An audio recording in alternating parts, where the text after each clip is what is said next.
Let us solve the exercise number 1 in part A of C# and .NET Lab. In this exercise, we are supposed to accept a number and display its factorial. And what is given over here is that input is to be accepted using a text box, and the output can be displayed using either a text box or a label.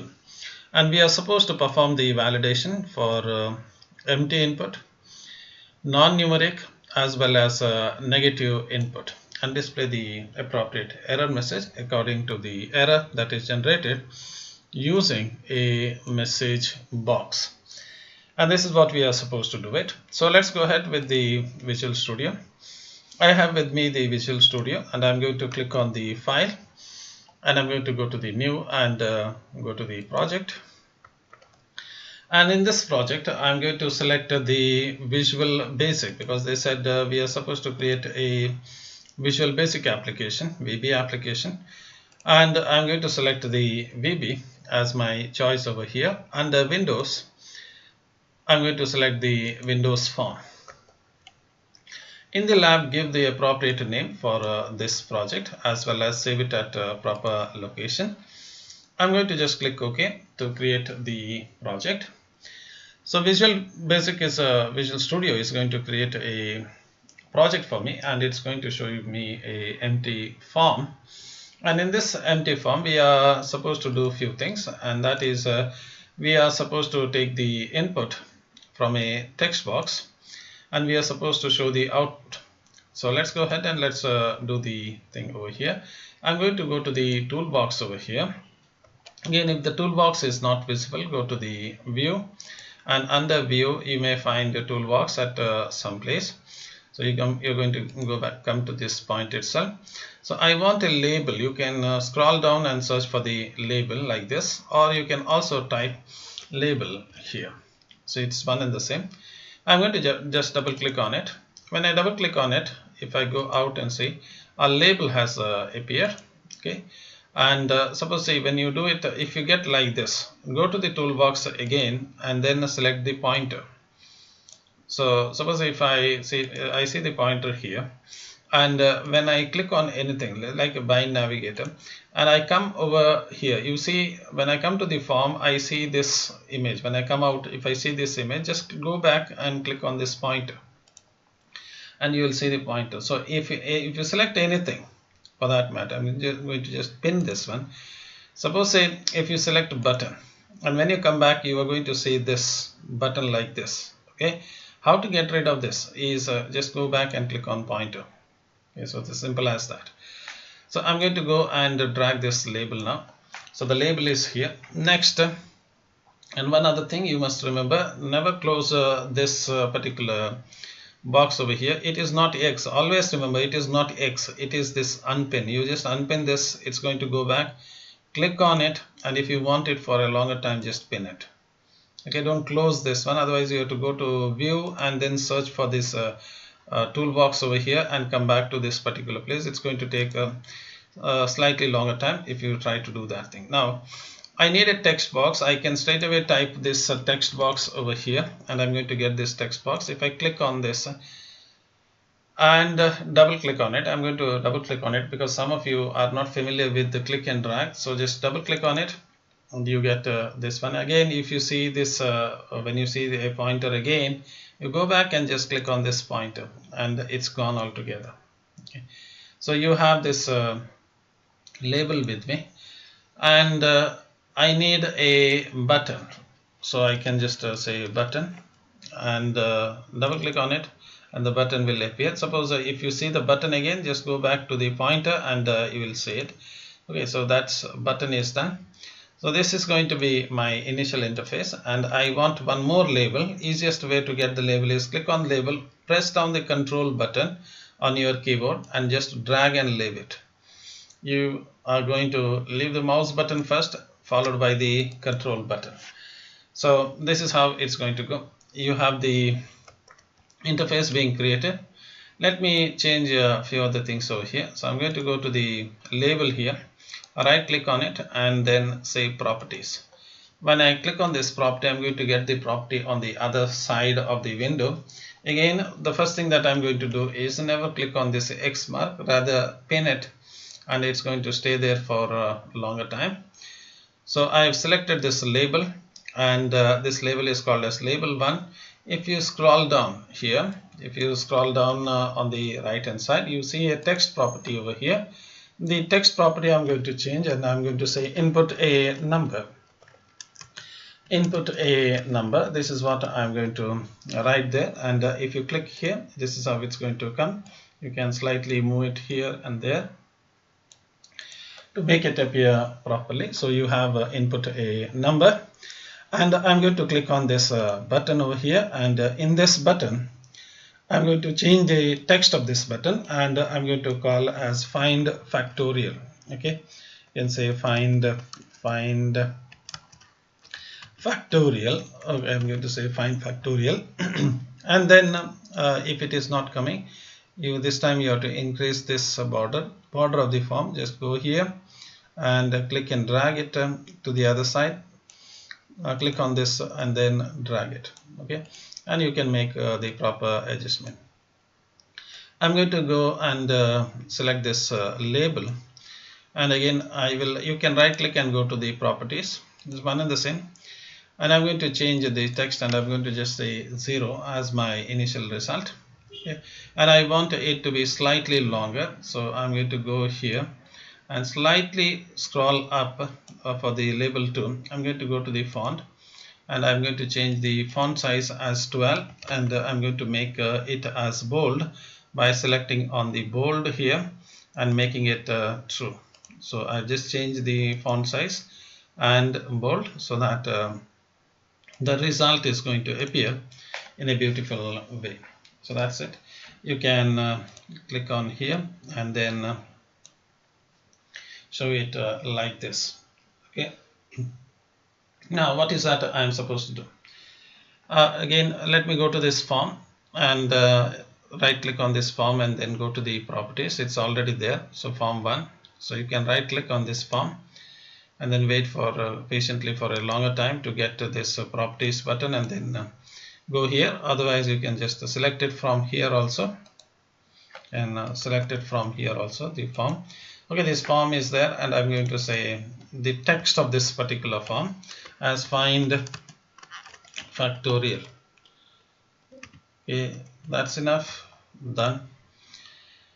So you got the factorial, find factorial. Now when I click on this button, find factorial, I am supposed to find the factorial. Just double click on this button. That's it. And now we are supposed to do a few things. Let me remove this. Again, if you want to remove something, click on this pin here, not the X mark. Click on this pin and you're going to unpin it. Okay, so let's go back and let's see what they have expected us to do. First, they said validate for empty input. So I'm going to go here and check whether nothing is typed in the text box. So this is my text box, and if you look at the property, this is called as Textbox 1. The name of it is Textbox 1. So I'm going to go to the text box, and I'm going to say if the text box 1.text is blank, then we are supposed to give the error message, and they've said that error message should be shown using the message box. So let me go and let me say message box dot show, and I'm going to say input, let's say error, and input is blank. You can type anything, input is blank, and I'm going to say this is the title, find factorial. This is going to be the title. Now if you run it, let me just run it and just show you what is it going to do. And when you run this particular form, Visual Basic is going to show you the form, and if you don't type anything in this particular form and then just click on the find factorial button, what is it going to do is it's going to come to this particular place, and it's going to show you a message saying that there is a error in the input, and it's going to show that as the title. So let's wait for the Visual Studio to appear, and this is my form which is running. Okay. And I'm not going to type anything, and if I just go on clicking on find factorial, I'm going to get a message box, and this part what you see here is the message box. So whenever you say message box, a box like this is going to come. The text that whatever you have typed is appearing from here. This is the first part, and if you notice over here there is a title, and that title is coming from here. So this is how it's going to appear. So let's go ahead and let's do the other part. Let me click OK, and let me go to the second part. And what is the second thing that they expect us to do? Second thing they expect us to do is the input is non-numeric. Then also we are supposed to give a error message. So I'm going to say else if. I'm not going to type this whole thing. Select from here to here, Control C to copy, and Control V to paste. Okay, else if, what is it? I'm going to just remove it. This is the text box. I'm going to check whether it is not is numeric. Okay, see how I'm writing, not is numeric. So first I check whether it is this is the text box. Okay, I first check whether the text box is numeric, and I then say not of it. If it is not numeric, so that is it. If it is numeric, you can do the calculation. So if it is not numeric, then I'm going to say input a number. Input a number. So let me run it, and let's see what is it going to do.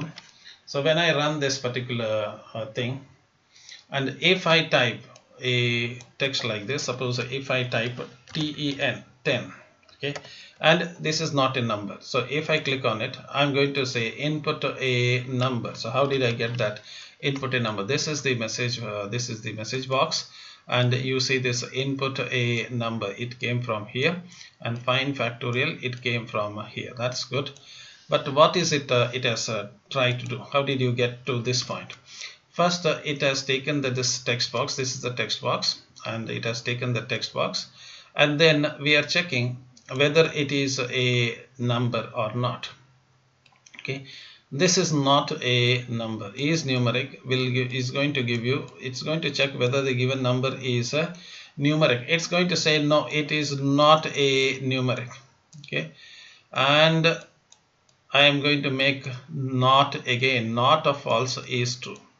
So this is what I want.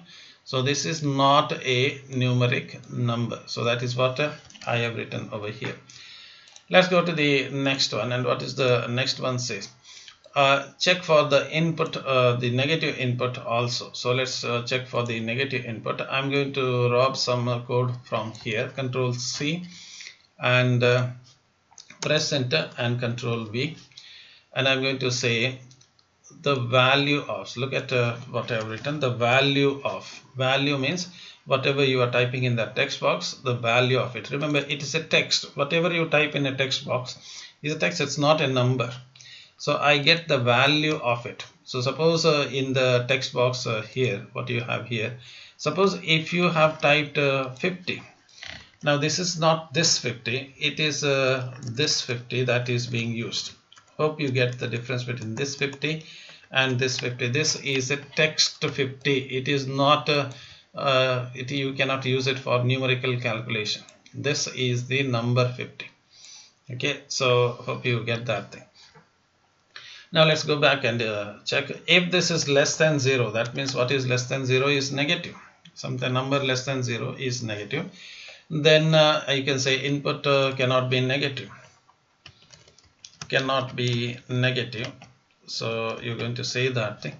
Let's run it and just for the last checking, and let's see whether you are going to get it. So I'm going to type -5 here, and I'm going to click OK, and this is what you are going to get it, and this is your message box altogether. and this is the error message that you are getting, and this is the heading that you are getting.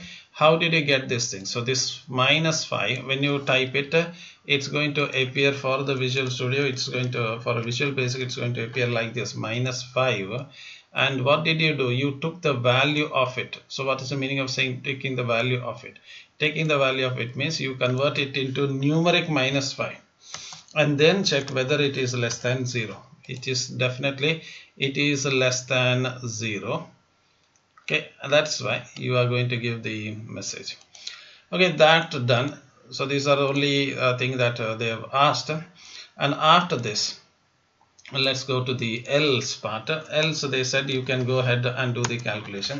Else part. Let's start declaring the variable. You can declare the variable here, or you can declare the variable here. It's up to you where you want to declare it, you declare it. So I will, as a good student, I'm going to do it, but if I was a developer, I would have done it at that point. So I'm going to say dim I as integer. Okay, so integer, and as usual dim not a same dim f as long. Okay, these are all. You can initialize it as 1. F is initialized to 1. So because you are going to find the factorial. What is a factorial? What is the meaning of saying factorial? So factorial of 5. What is the meaning of saying factorial of 5? Factorial of 5 is equal to 1 into 2 into 3 into 4 into 5. So that's it. So that's what is the factorial. So how do you write this factorial? So else I've taken f equal to 1. I've already initialized f equal to 1. Look at here. I've already initialized f equal to 1. It is very important that you initialize this one.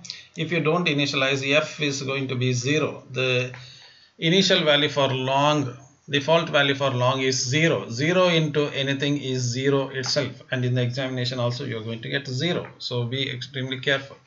This statement is critically important. You initialize the variable. If you don't do it, you are going to get 0 even in the examination. So let's go ahead and let's say for, and I'm going to press double tab, 2 times tab, and the Visual Studio will do the magic. For I, because I took I as my variable, like good student, I have taken I. So I is equal to 1 up to whatever that is typed in the text box dot text. So whatever you are typing in this text box dot text, that value, I15, anything you can do it. And what is that you are going to do?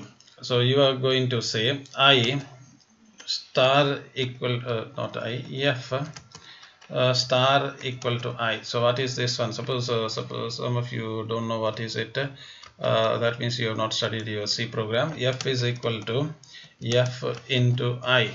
It can be written in a very short form. F star equal to I. So this can save you a lot of time during the examination. Okay. However, you must know what you have typed. If you don't know what you have typed, then it is better you write the full form of it. So you go through it. So what is going to happen? When I is equal to 1, you get to 1. Next time I becomes 2, so it is 1 into 2. Next time, again next time, it's going to be I is equal to 3, so you're going to get 1 into 2 into 3 into 4 into 5 and so on and so forth. So you get the factorial. What is factorial? 1 into 2 into 3 into 4 into 5. That is a 5 factorial. So that is what you are going to get it. And finally, I'm going to go to this label dot 2. This is my label dot 2. If you are wondering, this one, if you look at the properties of it, this is your label 2. In this label 2, I'm going to go here, label 2 dot text. I'm going to say dot text equal to, and I'm going to say factorial is, and I'm going to say ampersand f.